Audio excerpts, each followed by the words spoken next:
दोस्तों, फिल्मी नगरी की चकाचौंध भरी गलियों में हम आपको उस ठिकाने पर लेकर जाने वाले हैं जिसे घर नहीं बल्कि प्रोडक्शन यूनिट कहा जाना चाहिए।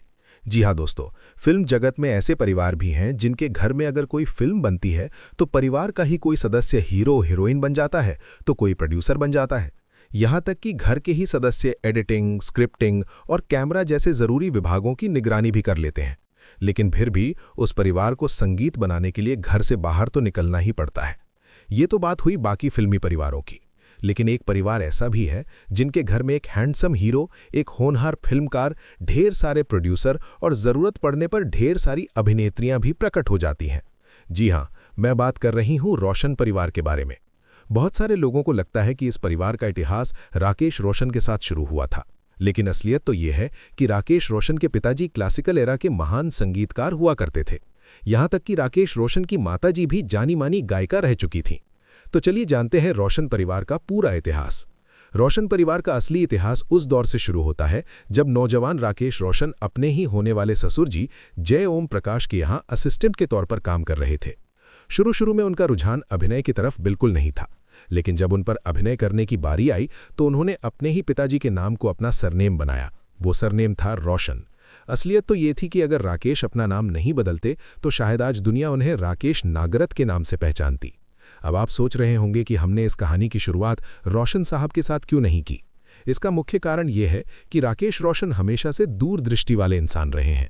आज उनके परिवार को जो इतनी शोहरत मिली हुई है उसके पीछे राकेश रोशन का बड़ा योगदान है।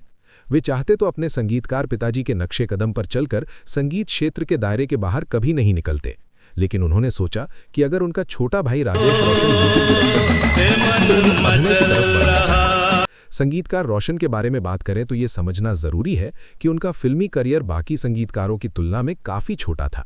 16 नवंबर 1967 को जब वे मात्र 50 वर्ष की उम्र में इस दुनिया से चले गए तो उनके बड़े बेटे राकेश रोशन केवल 18 साल के थे और छोटे बेटे राजेश मात्र 12 साल के। ऐसे में घर की सारी जिम्मेदारी उनकी पत्नी ईरा रोशन के कंधों पर आ गई। इसके अलावा ये भी जानना जरूरी है कि रोशन साहब ने अपने जीवन में धन से ज्यादा अच्छे और सच्चे लोग कमाए थे। फिल्म जगत का हर बड़ा और छोटा सितारा रोशन साहब के नाम से भली भांति परिचित था। यही वजह थी कि जब ईरा रोशन पर घर की भागदौड़ संभालने की जिम्मेदारी आई तो उनके पास कभी भी काम की कमी नहीं हुई। साथ ही कम उम्र में ही राकेश रोशन ने जय ओम प्रकाश के यहाँ काम करना शुरू कर दिया, जबकि छोटे बेटे राजेश ने अपने माँ के साथ रहकर संगीत के सारे गुण सीख लिए। आपको ये भी बता दें कि ईरा रोशन, उनका जन्म एक बंगाली परिवार में हुआ था और उनका असली नाम ईरा मोइत्रा था। ये जानकर आपको हैरानी होगी कि रोशन साहब ने अपनी पहली पत्नी को गांव में ही छोड़ दिया था। इस विषय पर हम थोड़ी देर बाद चर्चा करेंगे। जहां तक ईरा का सवाल है, ये बताना काफी है कि रोशन और उनकी मुलाकात 1940 के दशक में दिल्ली के ऑल इंडिया रेडियो में हुई थी। वहां दोनों मिलकर संगीत की सेवा कर रहे थे और इसी दौरान उनके दिल आपस में मिल गए। आगे चलकर 1948 में जब रोशन साहब मुंबई की ओर रवाना हुए तो ईरा ने भी उनका दामन थाम लिया और पति पत्नी के रूप में वे दोनों माया नगरी में बस गए। इस विषय पर विस्तार से चर्चा ना करते हुए अब रोशनलाल नागरथ की कहानी को समझते हैं। रोशनलाल नागरथ का जन्म 14 जुलाई 1917 को गुंजनावाला में हुआ था।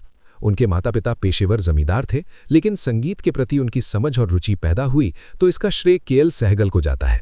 उससे पहले उन्हें यह भी नहीं पता था कि वे अपने जीवन में क्या हासिल कर सकते हैं। केएल सहगल का करियर 1930 में शुरू हुआ और उनके एक के बाद एक गाने रिलीज होते गए। श्रोताओं ने उन्हें आवाज का जादूगर कहना शुरू कर दिया। उनकी एक फिल्म रिलीज हुई थी जिसका नाम पुराण भगत था। 1933 में आई इस फिल्म का एक भजन बेहद लोकप्रिय हुआ। भजन के बोल थे, भजू मैं तो भाव से श्री गिरधारी, भजू मैं तो भाव से श्री गिरधारी। इन पंक्तियों को सुनकर रोशनलाल के दिमाग की बंद खिड़कियां खुल गई। उन्होंने उसी वक्त तय कर लिया कि उन्हें अपना जीवन संगीत को समर्पित करना है। यहाँ आपको ये भी बता दें कि रोशनलाल ने संगीत के प्रति अपने जुनून के चलते न केवल अपना घर-बार छोड़ा बल्कि अपनी पहली पत्नी को भी छोड़ दिया। संगीत के प्रति उनका दीवानापन दिन ब दिन बढ़ता ही जा रहा था। इसी जुनून में उन्होंने लखनऊ का रुख किया और मॉरिस कॉलेज में दाखिला ले लिया। उस समय मॉरिस कॉलेज पूरे भारत का इकलौता ऐसा संस्थान था जहां केवल संगीत सिखाया जाता था। वहां पहुंचकर रोशनलाल ने उस्ताद अलाउद्दीन खान के शागिर्द बनकर शास्त्रीय संगीत के हर पहलू को समझा और उसमें महारत हासिल की। खैर, रोशनलाल का फिल्मी सफर काफी दिलचस्प रहा है। उनकी पूरी बायोग्राफी हम किसी और दिन विस्तार से बताएंगे। फिलहाल आगे बढ़ते हुए उनके पारिवारिक पहलुओं पर नजर डालते हैं। रोशनलाल को अपनी पहली पत्नी से कोई संतान नहीं हुई, लेकिन दूसरी पत्नी ईरा से उन्हें 2 बेटे हुए, राकेश और राजेश। राकेश रोशन का जन्म 16 सितंबर 1949 को हुआ, जबकि छोटे बेटे राजेश का जन्म 25 मई 1955 को हुआ। स्क्रीन पर आप जो तस्वीर देख रहे हैं, उसमें जो छोटा बच्चा दिखाई दे रहा है, वो राकेश रोशन है। ईरा और रोशन साहब के पीछे खड़ा व्यक्ति रोशन साहब का एक रिश्तेदार है। हमारे अनुसार रोशन परिवार मुंबई के सांता क्रूज इलाके में रहता था, जहां उनके पड़ोस में फिल्म जगत के कई बड़े सितारे भी रहते थे। अगर आप मदन मोहन को छोड़ दें तो रोशनलाल शायद ऐसे दुर्लभ संगीतकारों में से एक हैं जिन्हें फिल्म जगत में ज्यादा काम करने का अवसर नहीं मिला, लेकिन जिन फिल्मों के लिए उन्होंने संगीत दिया उसके गाने आज भी अमर हैं। उनका गाना लागा चुनरी में दाग छुपाऊं कैसे से मन्ना डे की दर्द भरी आवाज में सजाया गया, जो किसी भी संगीतकार के लिए चुनौतीपूर्ण होता, लेकिन रोशन साहब ने इसे इतने मधुर और भावपूर्ण तरीके से तैयार किया कि ये गीत आज भी श्रोताओं के दिलों पर राज करता है। लागा चुनरी में दाग छुपाऊं कैसे। इसके अलावा उनके दो और कालजयी गाने, जो वादा किया वो निभाना पड़ेगा और जिंदगी भर नहीं भूलेगी वो बरसात की रात, भी उनके संगीत की उत्कृष्टता को बयां करते हैं। भर नहीं भूलेगी वो बरसात की रात, इन गानों को सुनकर आज भी ये एहसास होता है कि अगर रोशनलाल को थोड़ा और वक्त मिलता तो वो एक से बढ़कर एक रचनाएं देते, लेकिन विधि का विधान कुछ और ही था। मात्र 50 वर्ष की उम्र में 16 नवंबर 1967 को रोशनलाल ने इस दुनिया को अलविदा कह दिया। उनका जाना संगीत जगत के लिए एक अपूरणीय क्षति थी। अब राकेश रोशन पर आने से पहले राजेश रोशन की बात कर लेते हैं। अगर आप मुझसे व्यक्तिगत रूप से पूछे तो यही कहूंगी कि राजेश रोशन संगीत की दुनिया के सबसे अनदेखे और अनछुए कलाकारों में से एक है। उनकी प्रतिभा को शायद ही किसी ने सही मायनों में पहचाना। राजेश रोशन संभवतः एकमात्र ऐसे संगीतकार हैं जिन्होंने गैर टेक्नोलॉजी वाले जमाने से लेकर आधुनिक युग तक हर दौर के हिसाब से संगीत तैयार किया। 1978 की फिल्म देश परदेश तो आपको याद होगी, और इस फिल्म का गाना जैसा देश वैसा भेस आज भी उतना ही लोकप्रिय है। अरे जैसा देश वैसा भेस, फिर क्या डरना, अरे छोड़ो रोनिए से। इसे संगीत से सजाने वाले राजेश रोशन ने बाद में कोई मिल गया और कहो ना प्यार है जैसी फिल्मों के लिए ऐसा संगीत दिया जो उस समय के हिसाब से बिल्कुल नया और आधुनिक था। इस तरह का जादू पैदा करने वाले संगीतकार आपको दिन के उजाले में भी शायद ही मिले।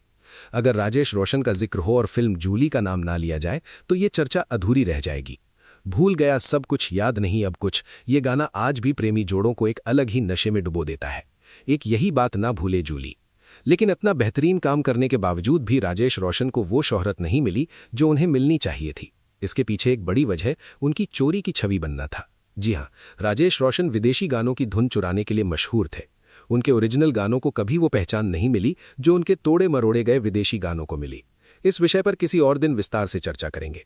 फिलहाल आपको इतना बता दूं कि राजेश रोशन की पत्नी का नाम कंचन रोशन है। पेशे से वो एक डिजाइनर है, लेकिन क्रेजी 4 और किंग अंकल जैसी कुछ फिल्मों को छोड़कर उन्हें कभी भी क्रेडिट नहीं मिला। कंचन और राजेश के 2 बच्चे हैं, पश्मीना रोशन और ईशान रोशन। मजेदार बात यह है कि पश्मीना का चेहरा बिल्कुल ऋतिक रोशन जैसा लगता है। 10 नवंबर 1995 को जन्मी पश्मीना अब तक कई एल्बम्स में नजर आ चुकी हैं, और दूसरी तरफ पश्मीना से 2-3 साल बड़े ईशान फिल्म जगत से दूर रहना पसंद करते हैं।